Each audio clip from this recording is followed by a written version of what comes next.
शेतकरी मित्रांनो, पीक विम्याच्या पैशांच्या प्रतीक्षेत असणाऱ्या करमाळा तालुक्यासह संपूर्ण सोलापूर जिल्ह्यातील आणि त्याचबरोबर उभ्या महाराष्ट्रातील तमाम शेतकऱ्यांसाठी आज कृषी विभागाकडून एक अतिशय भन्नाट बातमी समोर येत आलेली आहे. जे ऐकून तुमच्या चिंताग्रस्त चेहऱ्यावरती नक्कीच हसू फुलेल, कारण मार्च एंडिंगच्या वाढत्या आर्थिक दबावामुळे आगामी गुढीपाडव्याच्या मोठ्या सणामुळे सर्व पीक विमा कंपन्यांना राज्य शासनाने आणि कृषी आयुक्तालयाने अतिशय कडक शब्दामध्ये आणि अंतिम इशारा देत नोटीस बजावली आहे.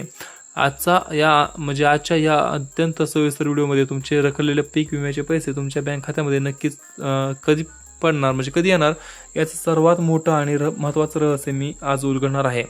म्हणजे मित्रांनो, तुमच्या खात्यामध्ये पीएमचं आणि नमोचे पैसे देखील येणार आहेत. त्याचबरोबर पीक विमा कधी जमा होणार हे देखील आपण ह्या व्हिडिओमध्ये पाहणार आहेत. मित्रांनो, विषय काय आहे की पीक विमा आणखी बऱ्याच लोकांच्या खात्यामध्ये, शेतकऱ्यांच्या खात्यामध्ये अजून जमा झालेला नाही मित्रांनो.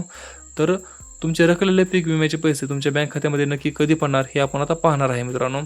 की काय आहे मित्रांनो, की तुम्हाला हा व्हिडिओ शेवटपर्यंत नक्की बघायचा आहे, जेणेकरून तुम्हाला सर्व काही समजून येईल. की व्हिडिओ कुठेही स्किप करू नका, व्हिडिओ सोडून कुठेही जाऊ नका किंवा पुढे पळवू नका. मित्रांनो, गेल्या अनेक महिन्यांपासून कधी अतिवृष्टी तर कधी भयानक दुष्काळ यामुळे नुकसान झालेल्या खरीप आणि रब्बी पिकांचा हक्कांचा विमा अजूनही हजारो गरीब शेतकऱ्यांना मिळालेला नाही. शेतकरी वारंवार कृषी कार्यालयात चक्रा मारून थकून गेले आहेत. पण आता राज्याच्या कृषी विभागाने सर्व खासगी विमा कंपन्यांची चांगलीच कान उजळणी केली असून निधी तातडीने वाटप करण्याचे आदेश दिले आहेत.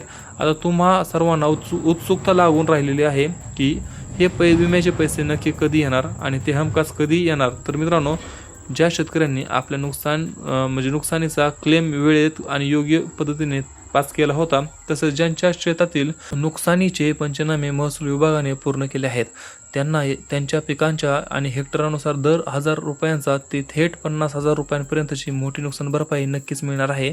आणि सर्वात महत्त्वाचे म्हणजे हे विम्याचे पैसे खात्यात कधी जमा होणार, तर शासनाच्या नवीन आणि तातडीच्या आदेशानुसार येत्या 8 ते 10 दिवसांच्या आत, म्हणजे चालू असलेल्या या मार्च महिन्याच्या अगदी शेवटच्या आठवड्यामध्ये सर्व पात्र आणि प्रतीक्षा यादीमधील शेतकऱ्यांच्या बँक खात्यामध्ये विम्याची रक्कम थेट DBTच्या माध्यमातून जमा होण्यास सुरुवात होणार आहे.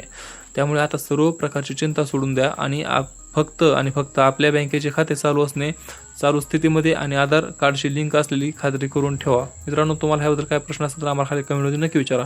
आम्ही तुमच्या प्रश्नाचे उत्तर नक्की देऊ. आपण भेटू पुढच्या व्हिडिओमध्ये. तोपर्यंत जय हिंद, जय महाराष्ट्र.